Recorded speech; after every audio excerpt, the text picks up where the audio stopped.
Nós estamos tendo uma reunião de desenvolvedores e inversionistas do projeto de Secrets.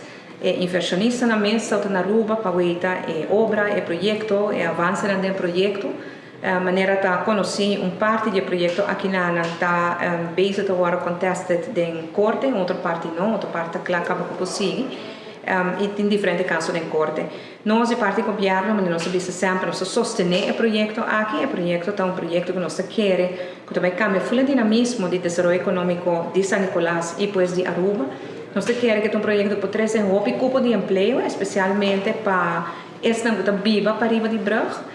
Se nós temos uma mãe de família que vive para riba de Brug, então tem que 2, 3 buses para chegar até hotel para fazer trabalho, portar para trabalho em Nana, essa é a intenção. E agora tem mais tempo livre para passar com a família. O desenvolvimento que nós buscamos para Aruba é um desenvolvimento balanceado para toda a gente por sentir o progresso e bem-estar do país. Não está em recuperação. Nós não estamos ainda nos meses, mas nós estamos em recuperação e nosso compromisso está para percorrer a cultura cidadana do país Aruba.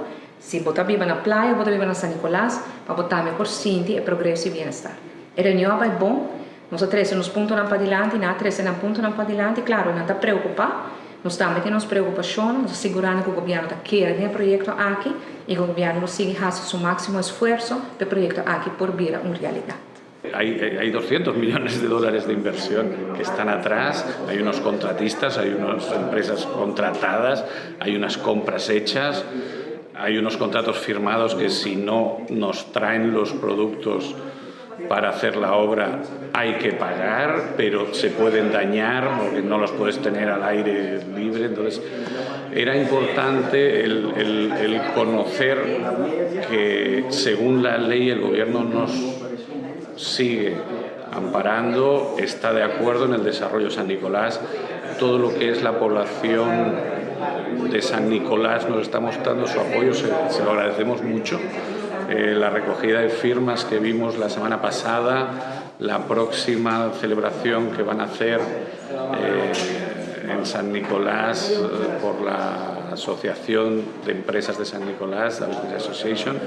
Gracias a todos, nosotros vamos a seguir creyendo y apostando por el destino Aruba. Secrets Baby Beach va y Secrets Baby Beach estará abierto prontamente, esperamos que si es en el 25 que no sea en el 26, pero nos necesitamos tanto Aruba como las empresas que están invirtiendo aquí, como San Nicolás, es bueno para todos y cuando es win-win es un buen negocio para el país.